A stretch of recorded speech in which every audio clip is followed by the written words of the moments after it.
What a friend we have in Jesus, all our sins and griefs to bear.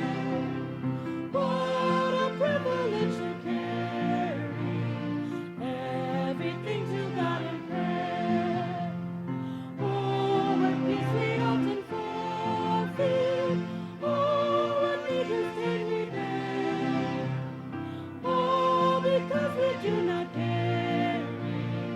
everything to God in prayer. Every trials and temptation, is there trouble anywhere? We should never be discouraged. Take it to the Lord in prayer. Can we find a friend so faithful, who will all our sorrows share? Jesus knows our every weakness. Take it to the Lord in prayer. Are we weak and heavy laden? Come but with a load of care. Precious Savior, still our refuge. Take it to the Lord in prayer. To thy friends these paths for safety. Take it to the Lord in prayer. In his arms he'll take and shield thee. Thou wilt find a solace there. In his arms he'll take and shield thee. Thou wilt find a solace there.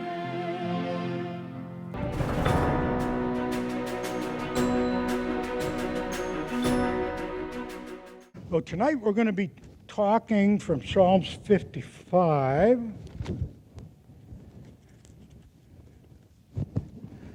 Okay, if you want to become famous for changing history, maybe you ought to try becoming a great military leader, or a revolutionary American president, or invent something like the internet or a computer.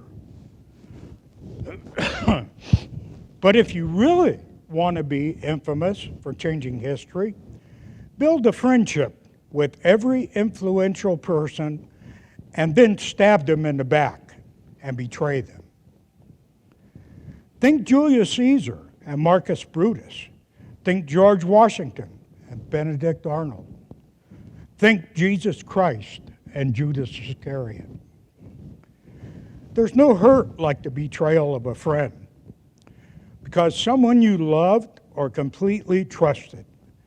I've seen the devastation of an unfaithful spouse, and I have personally felt the pain of being stabbed in the back by someone that I thought was a friend. It's one thing to be deceived by an enemy, but it's another thing to be disappointed by a friend. You can handle rejection when it comes from someone that hates you.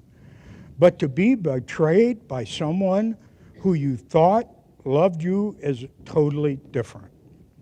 That can destroy your self-esteem, your ability to trust other people, and your willingness to allow yourself to engage in any close personal relationship. Now, the book of Psalms covers almost every situation and human emotion you can imagine. Me personally, it's one of my favorite books in the whole Bible. I have never been able to go to Psalms and not find what I needed at that time. Amazingly, when David wrote this, he was probably at the height of his power. The nation was prospering like never before, and David was living in absolute, complete luxury. His military power was unquestioned. Peace reigned everywhere. But the betrayal of one friend could break even the heart of a mighty king. There's simply no greater human heartache in life relationally speaking, than when someone you love, trust, and have opened yourself up to takes your legs out from under you and sucks the air right out of you by rejection or deception, or when someone goes from having your back to sticking a knife in it.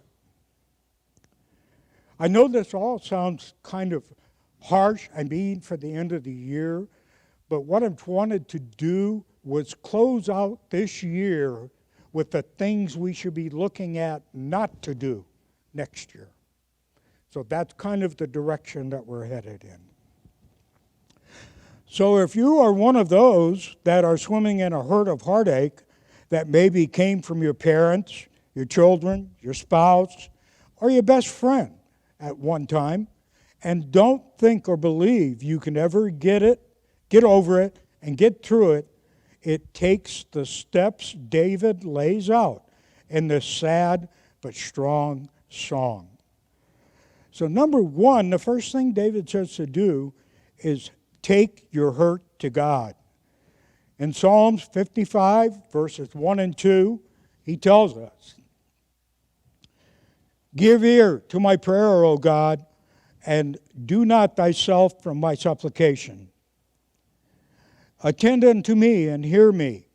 I mourn in my complaint and make a noise." David is distraught to the point that he can't even think straight. He can't even think clearly. His thoughts troubled him. He can't get his mind off how hurt he is, and the more he thinks about it, the more he hurts. Don't raise your hand, or you don't have to do anything like that, but just stop and think for a second.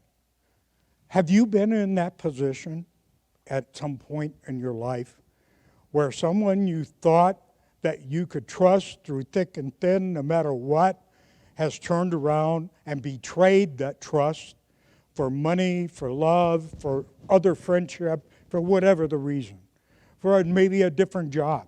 It could have been for anything. But that is the betrayal that you cannot get over. It's so difficult for the human mind to get over it. Well, tonight we're going to learn how David got through his. In fact, things are so bad that David said in Psalms 55, verses 7 and 8.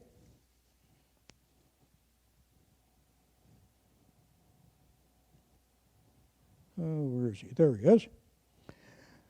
"Lo then, I would wander far off and remain in the wilderness." Selah, or take a break, stop, calm down, take a breath. "I would hasten my escape from the windy storm and tempest." David said he would willingly give up the throne, give up his kingdom, give up his power, give up his wealth, if he could just get away from the hurt and the heartache that he is going through. Maybe you've been there. Maybe you are there now. We just read the source of his heartache was someone he called his close friend, someone who used to go to church with him, probably sat beside him in the worship service. And the pain is unbearable. The hurt and the heartache are just crushing. He goes on to say in Psalms 55, verses 4 and 5, "My heart is sore pained within me, and the terrors of death are fallen upon me. Fearfulness and trembling are come upon me, and horror hath overwhelmed me." Well, think about it for a second. This was a man that had faced a giant and overcame him. He thought nothing of it and killed him in his tracks. Though a giant couldn't touch him, a friend could devastate him. The great British preacher Charles Spurgeon said, "No one is such a real enemy as a false friend." David does the best and the wisest thing any of us can do whenever we're deeply hurt and we've been bitterly betrayed by someone, because you have to talk it out. The worst thing you can do is harbor that hurt. Keep it inside yourself, because harbored hurt becomes bitterness. Don't ever think you have nobody to talk to, because you can always talk to God. You can think nobody will understand, but God always understands. There's a great deal of truth in the saying that a trouble shared is a trouble had. Meaning you share this problem now with another person, that problem will never come up to bother you again with the same effect it has by not sharing. There are so many reasons why we can always go to God with any trouble, any pain, and any heartache. He's always available. He completely understands. He can be totally trusted, and He can always help. He never charges a fee, and that's probably one that we all like. No fee involved. And He's there 24/7. I mean, what more could you ask for? And He always wants to hear your heart. I read about a very religious man who lived next door to an atheist. This religious man prayed all the time, day in and day out. He prayed about anything and prayed about everything. He was constantly in contact with the Lord. On the other hand, the atheist never went to church, never gave God a second thought, and the problem was the atheist was living a good life. He had a well-paying job, a beautiful wife, handsome children. But the religious man's job was hard. His wages were low, and his wife wasn't much to look at, and his kids were rebel rousers. One day, he was deep in prayer, as usual, and finally his anger got the best of him. He looked up and said, "Oh God, I honor you every day. I tell you every problem I have. I ask your advice over every decision. I confess to you my every sin. My neighbor, who doesn't even believe in you and never prays, seems blessed with every happiness. Why is this?" And a great voice boomed back and said, "Because he doesn't bother me all the time." But seriously, listen, you never bother God. I think the only thing that bothers God is when we think we bother God. His shoulders are big enough to carry our hurts, and His ears are sharp enough to hear our hurts, and God's hands are strong enough to handle our hurts. Tell your hurts to God. You want to tune your heart to God. When someone hurts you, betrays you, deceives you, stabs you in the back, jerks the rug out from under you, throws you under the bus, and leaves you holding the bag, you remember your heart is like a tuning fork.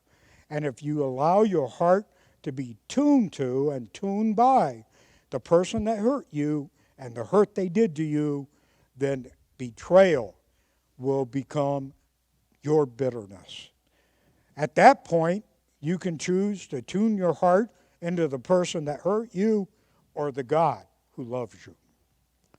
Listen to what David says in Psalms 55, verses 16 through 19.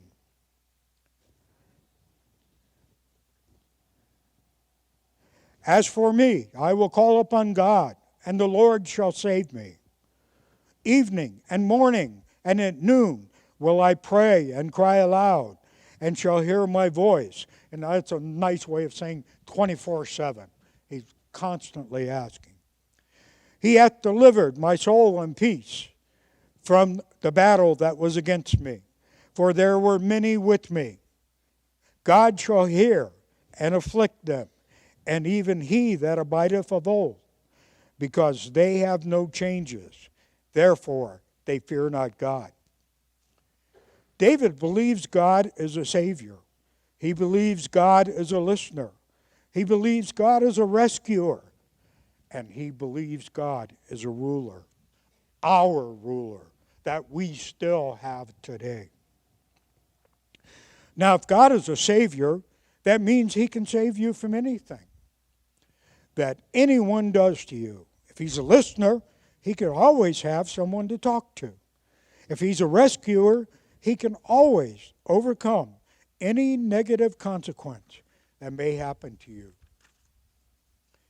Because of that betrayal, if God is a ruler, He can take anything that people mean bad for you and turn it into good for you.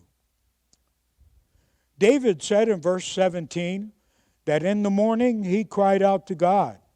At noon he cried out to God. And at evening he cried to God. And this was the Hebrew way of saying he did it 24/7, as much as he felt he needed to. You can spend your time stewing about what others have done to you, or spend your time pursuing what God can take care of you. If we're going to tune our heart to who God is and what God can do, we've got to do it more than once a day, or once a week, or once a month. We have to do it consistently and persistently. Let me tell you why. When we begin to think about the way God saves us, the way God listens to us, the way God rescues us, and the way God rules over us, God delivers us from the poison of unforgiveness and the prison of bitterness. When we're tuned to God, we can forgive like God. All of that leads to the third thing we need to do, and that is to trust your healing to God. David does something we all have to do.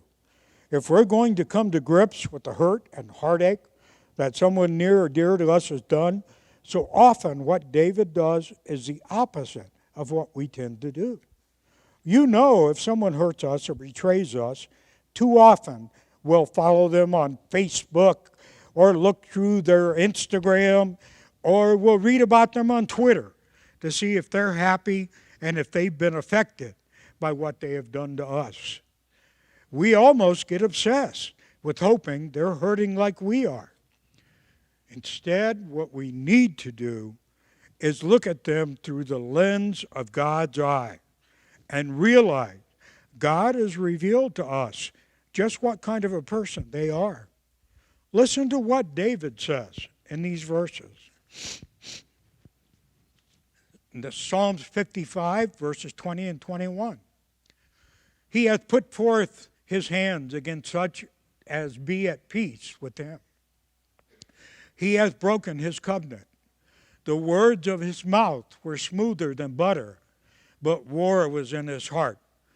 His words were softer than oil, yet were they drawn swords. He sees his former friend for what his former friend really was. Someone who was a backstabber, a gossip. David wasn't the only one he attacked. He attacked his other friends also. And let that be a word of warning to each and every person in here. It's great to hang around with people who talk badly about a lot of other people, as long as you remember they're probably going to talk badly about you too. So always keep that in mind. He realized this was a friend that broke promises and didn't keep them. This is a man who would talk one way to one's face and another way behind its back. Dr. Adrian Rogers used to say, flattery is what someone will say to your face, but they won't say behind your back. And real praise is what they will say behind your back, whether they say it to your face or not. David is finally coming to grips with the fact that his friend really wasn't a true friend. He's not worth his bitterness. David now realizes it is time for him to leave behind the person that left him behind. Listen, this is so important. When you can't leave your past to God, you cannot enjoy the present, nor can you focus on the future.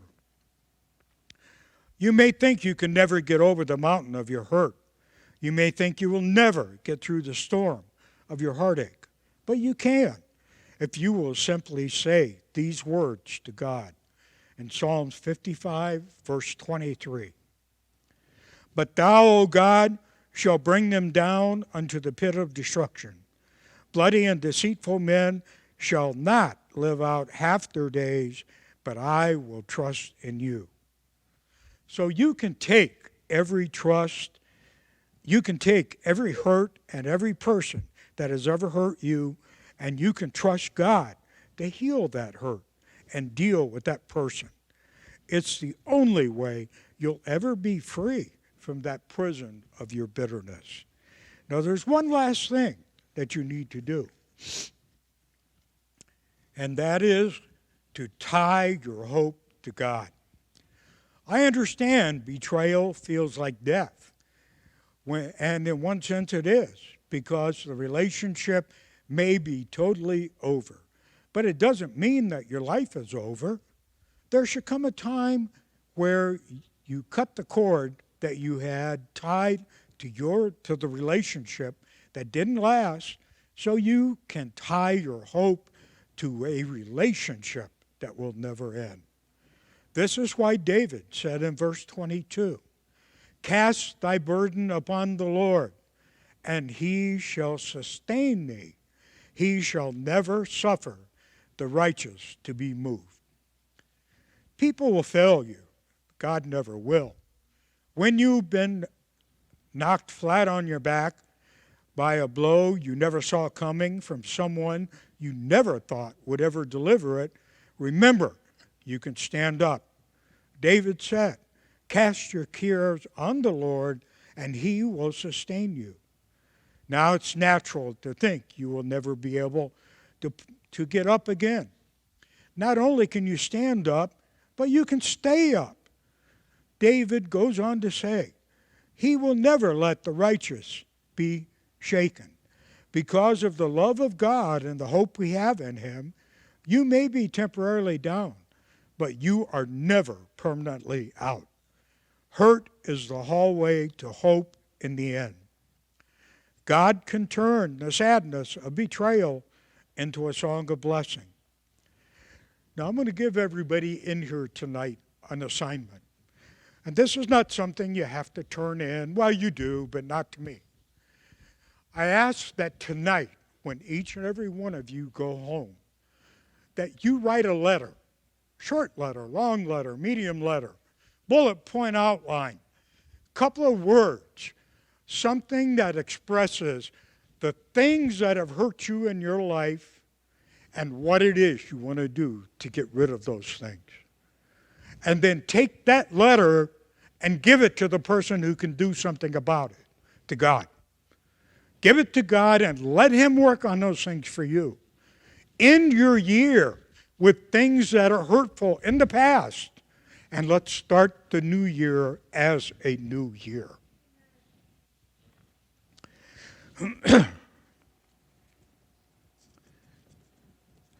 I want to remind you, God understands betrayal. And you may think to yourself, well, he's perfect. He would never understand that. He doesn't know what it's been like for me to have my best friend stab me in the back. Well, it happened to him twice and in two different gardens. In the Garden of Eden, the dew was still wet on the grass of creation when the first two people were created betrayed him. Then, in the Garden of Gethsemane, the grass was wet from blood drops of sweat from the brow of the Son of God, and one of his best friends betrayed him. But out of both of those betrayals came a saving, a rescuer, and a ruler who died on a cross for our sin, was buried and came back from the grave after 3 days, and who ascended into heaven. He is that one that we have chosen to follow throughout our Christian life, throughout our Christian walk. When we want to be more to God's will, we have to practice God's will. And we have to preach to God's will. And we have to share God's will with others so that hopefully they get exposed enough and they can become a part of God's life also.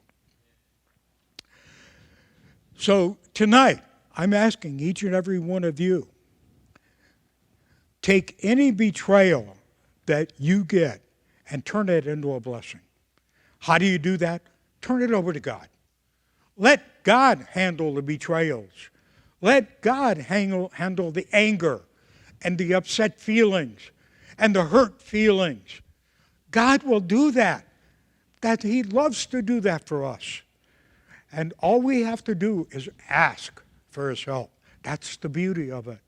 We just have to ask. So how about you tonight? Do you want to be the betrayal or the blessing?